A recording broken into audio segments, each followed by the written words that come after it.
Coming back on the car, the fuel lines have come through now. Got the grommets on there, and where they run up right into here, of course, these right here in, got the little pieces that run into there with the beveled edge. Those should be here in a couple days, so waiting on those.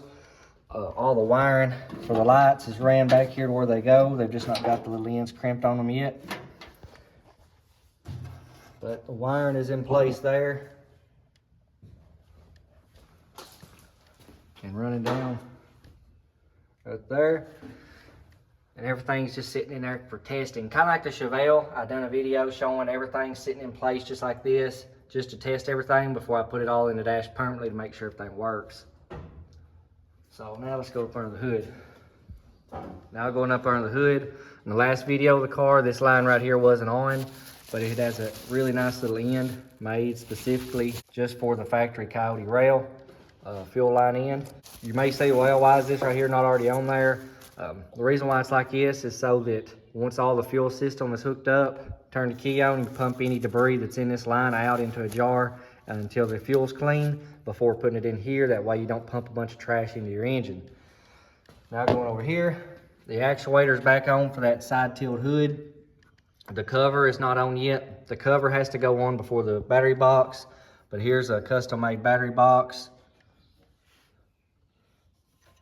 Real nice, real thick. Right there you got the grounds for the battery cable right here. And that right there is what that's for. So the battery box is going to be grounded to the car, and then all the grounds will be grounded right here to the battery box. Of course, it's got the little brackets right here for strength. So battery box is sitting in place there just for the view for the videos. And everything runs around the front. Now the wires from Power by the Hour, there's the one that goes to the electric fan power. So the radiator hasn't come in yet, electric fans hasn't come in yet, but that's what that wire right there is going to be lead to. Going right over here, looking at this little waterproof starter solenoid here, that's what runs the electric fans, and that's connected down here to that battery box.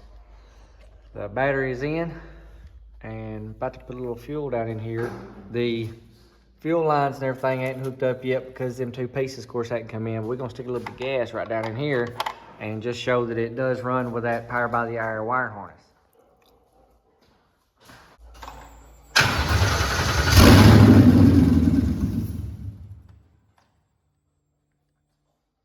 So needless to say, that one little cap will give you a little bit of a hit. It means that sucker's gonna be terrible on gas.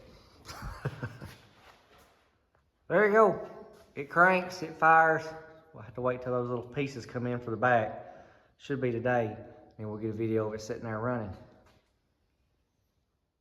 I want to take this time to go ahead and thank everyone who has subscribed to the channel. I greatly appreciate it. I try to make these videos for everyone to try to help them out if this is what they're wanting to do on their car. But until then, until I upload the next video, please take time to watch some of the videos, check out some of the playlists, and if you're new to the channel, please go ahead and hit that subscribe button. Thank you all for watching.